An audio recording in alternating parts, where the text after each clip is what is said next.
C'est avec une énorme satisfaction. C'est avec une énorme satisfaction que nous sortons de cette salle. Vous avez dû le constater. Le ministère public a été dans l'incapacité absolue de sortir les motifs de ses appels. Il a plutôt pris du temps à répondre aux pertinents et rigoureux motifs de l'appel de M. Mamadou Ali Ouba qu'à se donner la peine pour donner à la Cour la base juridique sur laquelle il tirera ses prétentions.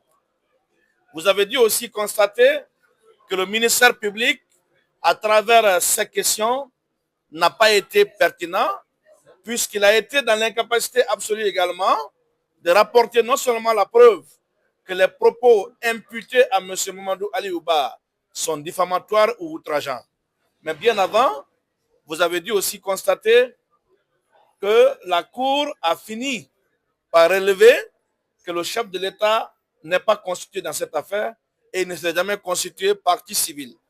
C'est le ministère public, dans sa manipulation habituelle, qui a tenté, n'est-ce pas, d'introduire le chef de l'État dans cette procédure. Sinon, en instance, tout comme on appelle, le chef de l'État ne s'est jamais constitué partie civile. Sur le fond de cette affaire, nous avons apporté la démonstration avec des arguments juridiques valables que les propos imputés à M. Mamadou Ali Ouba ne peuvent être constitutifs d'une quelconque infraction. C'est un leader politique qui a tenu un discours politique au siège d'un parti politique dans le cadre d'un débat public. Alors, si on doit dénier à M. Mamadou Ali Ouba, président du modèle, sa liberté d'expression, son droit de se prononcer sur l'actualité politique, sur l'actualité sociale, je pense qu'il vaut mieux carrément supprimer ou interdire l'exercice des activités politiques dans ce pays.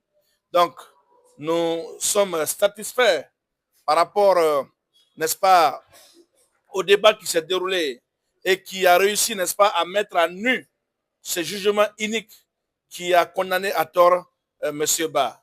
Nous n'avons quand même pas compris aussi ce renvoi au 9 avril 2025, en violation d'ailleurs des dispositions de l'article 593 du Code de procédure pénale, qui impose à la Cour l'obligation de statuer dans les 3 mois suivant le recours.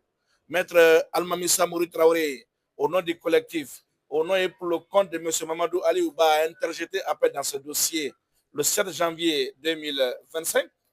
Dans les conditions normales, la Cour devrait se prononcer au plus tard le 7 avril 2025. Mais renvoyer l'affaire au 9 avril, même pas pour les réquisitions et plaidoiries, mais pour la suite des débats, nous estimons déjà que la Cour a violé le droit de M. Mamadou Ali Ouba d'être jugé dans un délai raisonnable. Dans tous les cas, nous ne nous décourageons pas, nous ne baissons pas les armes. Nous serons là à l'audience prochaine pour écouter la Cour sur sa décision par rapport à la demande de couverture de ce procès par les médias. Nous avons la ferme conviction que si c'est le droit qui doit être dit, si en tout cas c'est le droit, M. Mamadou Ali Ouba doit sortir avec une décision de relax.